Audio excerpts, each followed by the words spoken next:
Assalamualaikum warahmatullahi wabarakatuh. Jumpa lagi kita di channel Sahdari Official, channel yang berkah dunia akhirat insyaallah, amin ya rabbal alamin. Kali ini kita akan melihat satu video dari Ustadz Andri Kurniawan. Ini sangat luar biasa, penting mungkin untuk kita ketahui, karena ini masalah bagaimana kepemimpinan Bapak Prabowo Subianto ke depannya. Ternyata banyak hal yang tidak kita ketahui selama ini, dan mari kita lihat saja videonya. Mudah-mudahan ini memang benar, dan mudah-mudahan ya kita bisa merasakan Indonesia yang lebih baik ke depannya, yang dipimpin oleh Bapak Presiden Prabowo Subianto. Seperti apa videonya, kita lihat bersama-sama. Indonesia selama 10 tahun kemarin oleh Mr. Mulyono dari Islam menjadi sekuler. Jadi kebalikan Turki di Indonesia ini. Tapi alhamdulillah Allah gagalkan, Pak. Sehingga sekulernya belum kafah. Kalau Bapak Ibu lihat sendiri kan, bagaimana rezim Mulyono itu agama jadi musuh negara. Itu sudah sampai Menteri Pendidikan Pak Nadiem Makarim itu sampai ketika melonceng roadmap pendidikan nasional 2020-2035 sudah tidak ada lagi agama. Bahkan sampai Ketua Dewan Pembinaan Ideologi Pancasila minta kepada umat Islam se-Indonesia, ya kan, itu untuk meninggalkan Al-Quran dan hadis. Sampai seperti itu loh.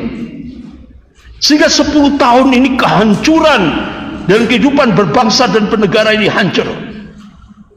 Kenapa? Karena itulah syarat yang diminta oleh Amerika. Ingin menjadikan 10 tahun ingin menjadikan Indonesia menjadi sebuah negara sekuler. Kalau berhasil jadi sekuler kafah, itu teori politiknya kebangkitan komunis akan terjadi di Indonesia. Tapi wa makaru wa makarallah wallahu khairul makirin. Mereka membuat makar, tapi Allah membalas makar mereka, dan Allah sebaik-baik pembuat makar. Akhirnya nggak jadi 3 periode, nggak jadi 3 periode. Bahkan sampai saya dapat info A1 dari rank 1-nya Presiden Prabowo, itu beliau melakukan operasi intelijen Sandi Yuda sampai akhirnya beliau pegang, sehingga akhirnya beliau rubah total, ya kan? Gebrakannya luar biasa itu Presiden Prabowo. Gebrakan pertama, beliau bubarkan tim kerja undang-undang Omnibus Law. Akhirnya buruh-buruh se-Indonesia sujud syukur. Gebrakan yang kedua dari Presiden Prabowo, hutang-hutang petani dan nelayan seluruh Indonesia dihapuskan. Kemudian gebrakan yang ketiga yang cukup mengagetkan, 300 jenderal yang selama ini diternak oleh Mr.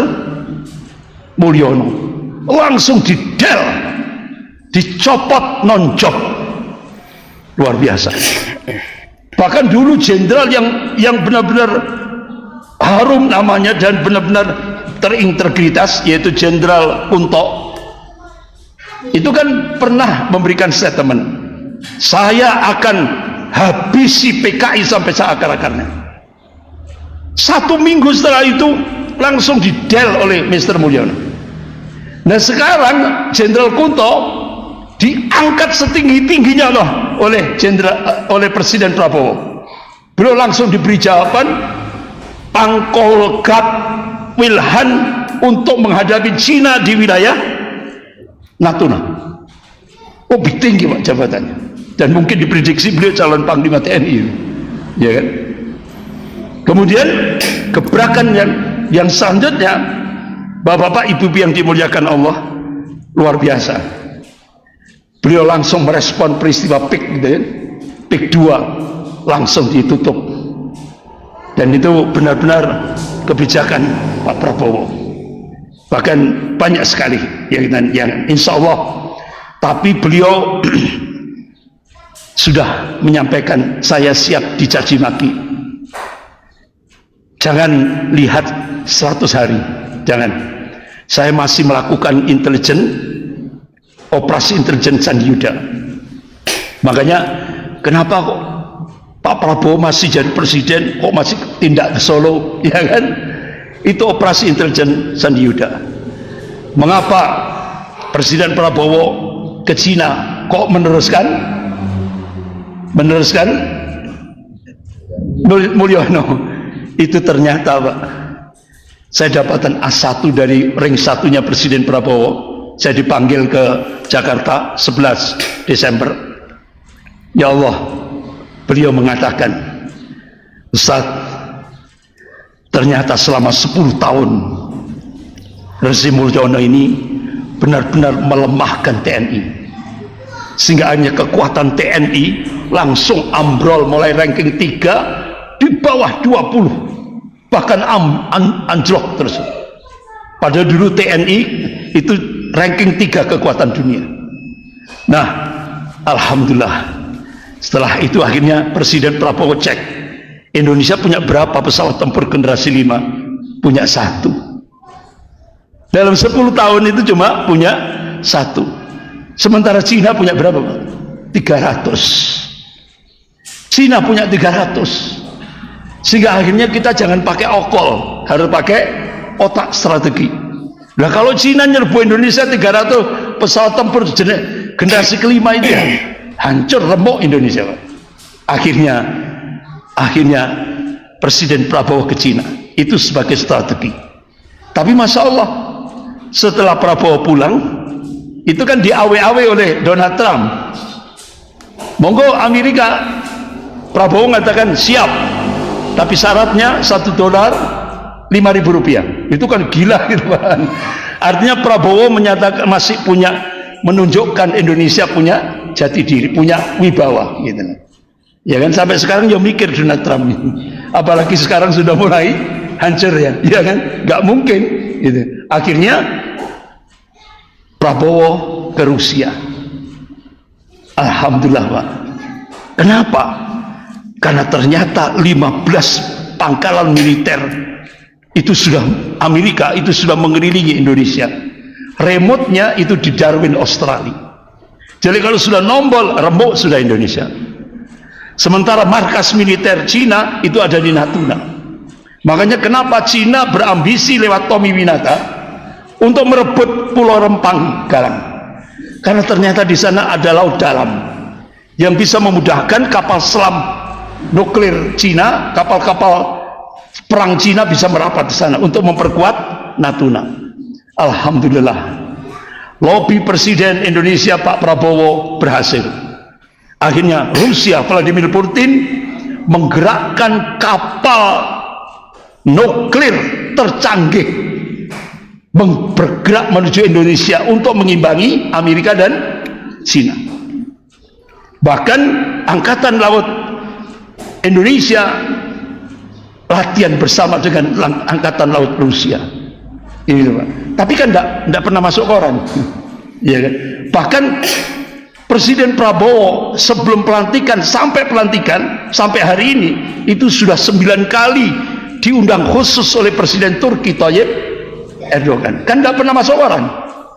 Itu ternyata saya dapat info A1 dari ring satunya Presiden. Ustadz, alhamdulillah Indonesia sudah diberi hak untuk membangun drone tercanggih milik Turki untuk dikembangkan di Indonesia, dan itu sudah dilaksanakan di Bandung.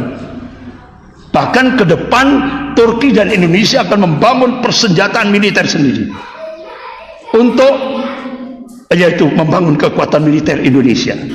Nah, itulah tadi sudah kita saksikan bersama-sama ya video penyampaian dari Ustadz Andri Kurniawan yang sangat mengejutkan kita, dan ini menjadi harapan kita bersama tentunya.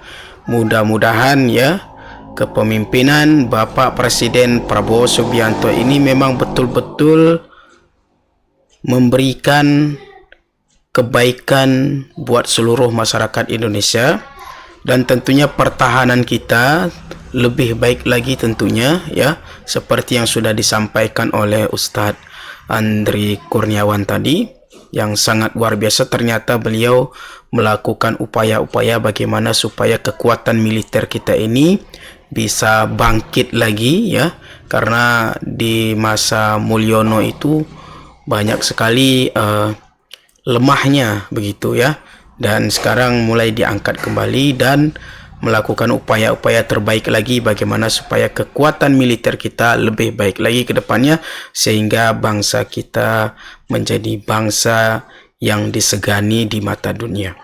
Ya, baik sahabat sekalian, mungkin itu saja video kita pada kali ini.